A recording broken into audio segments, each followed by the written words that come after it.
So I want to introduce you to a class of people that can absolutely 100% help you close a deal when in fact you all think that they are impediments to the deal. And what am I talking about? Gatekeepers.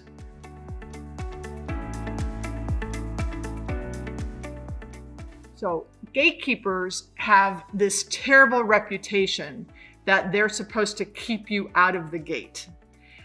The opposite is 100% true.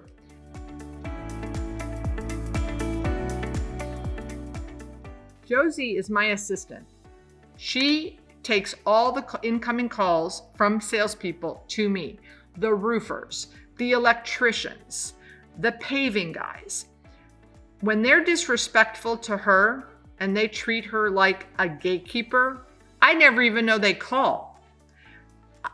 Opposite, if they treat her with respect and they treat her like she's a conduit to me or she's part of the decision-making process, which a lot of the time when you're canvassing a mom and pop, they could be the son, the daughter, the spouse, the uncle, the father.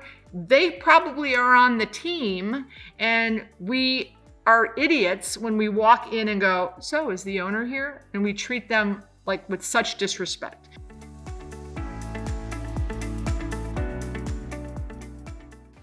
Let's think about how this works, right?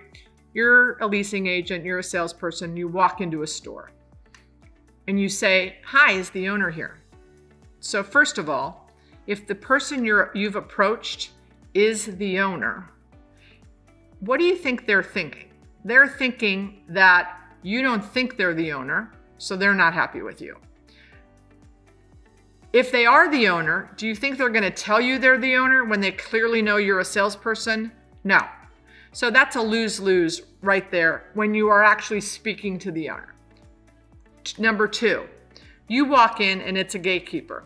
It's not the owner. You walk in and say to the gatekeeper, "Hi, is the owner here?"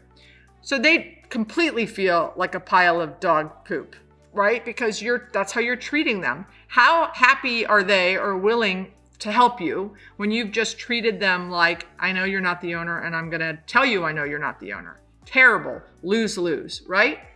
Now, if you walk in and say, "Hi, I own shopping centers. I'm looking for great tenants.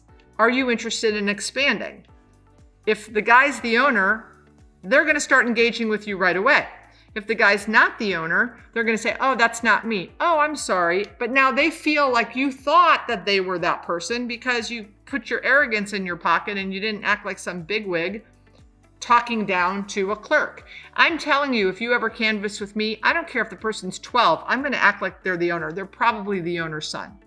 So you need to absolutely treat everyone you speak to in a store like they're the owner and never, ever, ever ask, "Is the owner here?" or "Who's the owner?" Terrible. The worst, probably the most important, worst thing to ever do when you're canvassing in a store.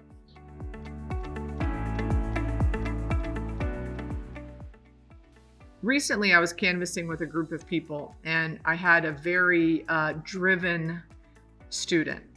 And he was taught prior to coming to my class, I think, he watched Glenn Ross way too many times because he was there and he just wanted to get the information regardless. And in this situation, we were actually speaking to the owner. And the owner, right away, the owner said, "I'm good." When the owner says, "I'm good, I'm not interested," move on.